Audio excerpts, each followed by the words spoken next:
अवधूत चिंतन श्री गुरुदेव दत्त श्री स्वामी समर्थ जय जय स्वामी समर्थ। नमस्कार स्वामी भक्त हो, आपल्या स्वामी उपासना या चॅनलवर स्वागत आहे।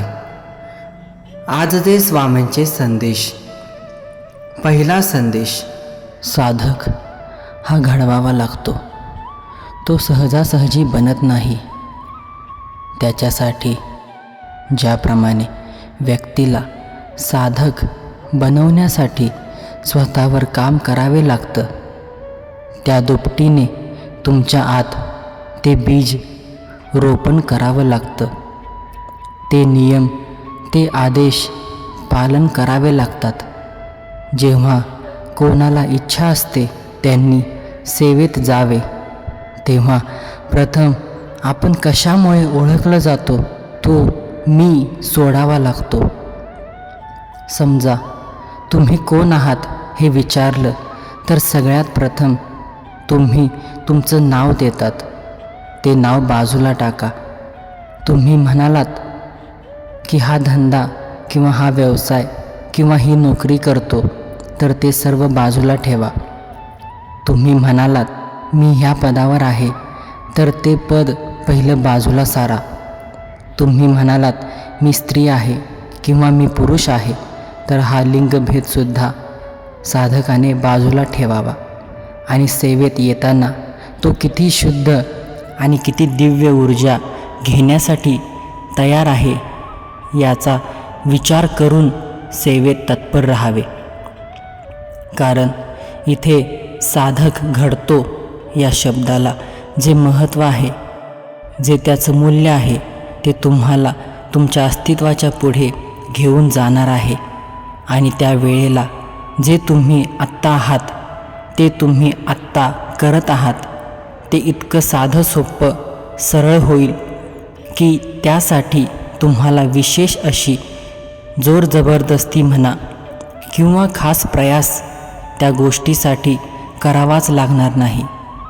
कारण सेवेमध्ये साधक घडतो तेव्हा त्याच्या मधून जी किरणं उत्सर्जित होतात ती एक वेगळा वलय निर्माण करतातच। दुसरा संदेश, अरे स्वामी सेवेमध्ये असणाऱ्यांनी दुसऱ्यांची चेष्टा करायला जाऊ नये। महत्त्वाचं म्हणजे मी स्वामी देतो, सेवा करतो, स्वामी सेवेकरी आहे असं सारखं बोलून दाखवू नये। मला ते पटत नाही। दिखावेगिरी, भंपकगिरी इथे चालत नाही। जो तुमची चेष्टा करतो त्याच्यावरती लक्ष तर कधीच देऊ नये। तो मूर्ख आहे, अजाणता आहे, त्याला अजून स्वतःच्या जगण्याचा अर्थच कळला नाही। तो सेवा याचा अर्थ समजून घेऊ शकत नाही। तू सेवेत आहेस, तू सुंदर काही जाप करत आहेस, नामस्मरण करत आहेस, तू भक्ती करत आहेस, म्हणून खरं तर त्याला खंत आहे। कारण त्याला ते काम करता येत नाही। त्याला दुसऱ्यांच्या आयुष्यामध्ये लुडबुड करण्या व्यतिरिक्त दुसरं काही जमत नाही। अशा लोकांच्या नादी लागणारे स्वामी सेवक नसतात। त्यामुळे तू तुझा मार्ग सांभाळ। दुसऱ्यांना काही बोलायचं ते बोलू द्या। तुझ्यावर हसायचं असेल तर बिनधास्त हसू द्या। तू तुझं काम कर, कारण तू माझ्या छायेखाली आहेस। एक ना एक दिवस बघ कसे नाक घासत राहतील स्वतःच्या चुकीसाठी। कारण सरते शेवटी सगळ्यांना मोक्षच मिळवायचा आहे, परंतु त्यांचा प्रारब्ध आडवं येते इथे। मला वाईट वाटतं, काहीही मी करू शकत नाही। जेव्हा माणसांचं प्रारब्ध त्याला बुद्धीच देत नाही, तेव्हा चांगलं करण्याची शक्ती कमी पडते। आणि तुला ती शक्ती मिळाली आहे म्हणून तू सेवेत आहेस। तर पुन्हा सांगतो, ऐक, दुसऱ्यांची चेष्टा करू नकोस आणि तुझी चेष्टा करणाऱ्यांवर तर अजिबात राग धरू नकोस। सगळ्यांचा हिशोब होतच असतो।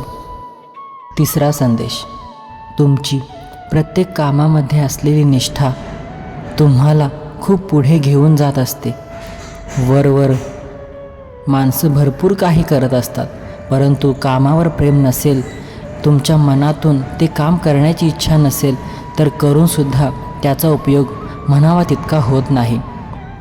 एखाद्या गृहिणीचं जसं एखाद्या दिवशी जेवण करण्यात मन रमत नसेल, तर अशा वेळेला बनलेला तो अन्नपदार्थ तुम्हाला रुचत नाही, तो खाऊसा वाटत नाही, कारण तो तितक्या आत्मीयतेने बनलेला नसतो.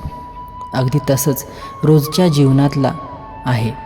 सेवा जरी करायची म्हटली तर खरंच त्यात प्रेम आहे का, की वेगळा भाव आहे हे तपासून पहा. कारण जिथे निष्ठा असते तिथेच प्रेम असतं. तो व्यक्ती ते काम करताना कधी थकतच नाही. दिवस रात्र तो त्या कामामध्ये स्वतःला सामावून घेतो, कारण त्याचं त्या कामावर असलेलं प्रेम त्याला ऊर्जा पुरवत राहतं. आता काही जणांना 5 मिनटं शांत बसून नामस्मरण करायला सांगितले तरी नामस्मरणापेक्षा बाकी सगळ्याच गोष्टी तेव्हा जास्त आठवतात, कारण नको त्या गोष्टींना आयुष्यामध्ये प्राधान्य देऊन तुम्ही बसलेले असतात. खरं तर जे गरजेचं आहे ते तुमच्याकडून होणं अपेक्षित आहे, ज्यामुळे कलीचा प्रकोप तुमच्यावर कमी होणार आहे. तुमचा उलटा प्रवास थांबवा. उलट्या जाणाऱ्या प्रवाहात तुमची नाव सोडू नका. प्रवाह भरकटला की सगळ्या गोष्टी लांब राहतात आणि तुम्ही नसत्याच कोणत्या तरी भोवऱ्यात अडकून राहतात. तर स्वामी भक्त हो, हे होते आजचे स्वामींचे 3 संदेश. या संदेशांमधून आपल्याला एक महत्त्वाची गोष्ट कळाली की आपण साधनेमध्ये राहिलं पाहिजे. श्री स्वामी समर्थ. जय जय स्वामी समर्थ.